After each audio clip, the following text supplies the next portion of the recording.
A couple months back, I made a video explaining that NASCAR should probably investigate and at least temporarily distance themselves from Edmonton International Raceway in Wetaskiwin, Alberta. They've got a date on the NASCAR Pinty Series schedule.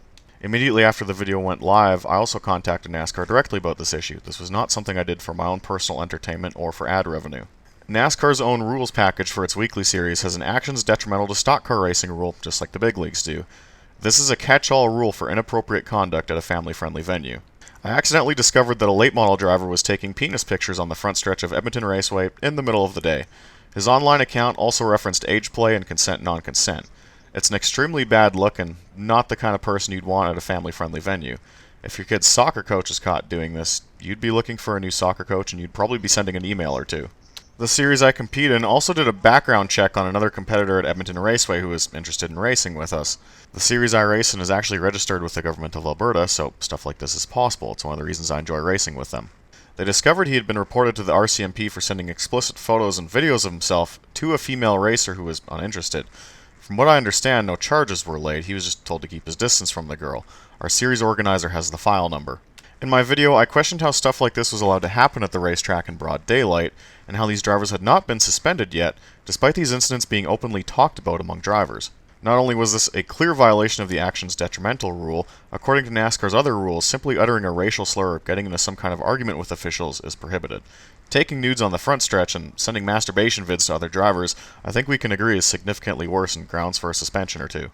As a race car driver in Alberta, I'm really embarrassed that this is happening.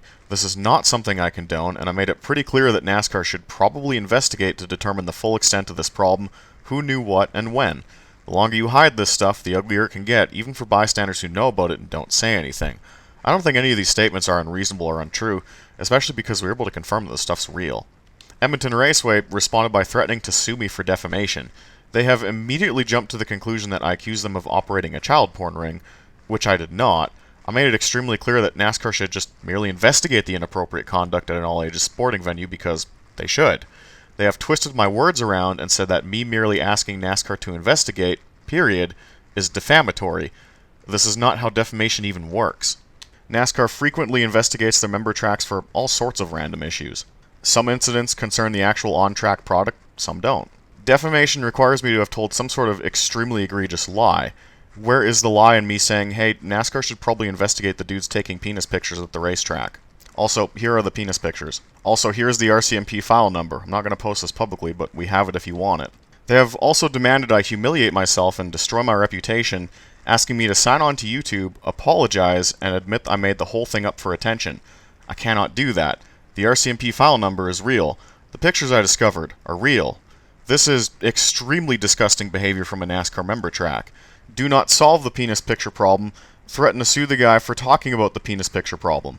The fact that a lawyer even agreed to help them write this and send this off is bizarre.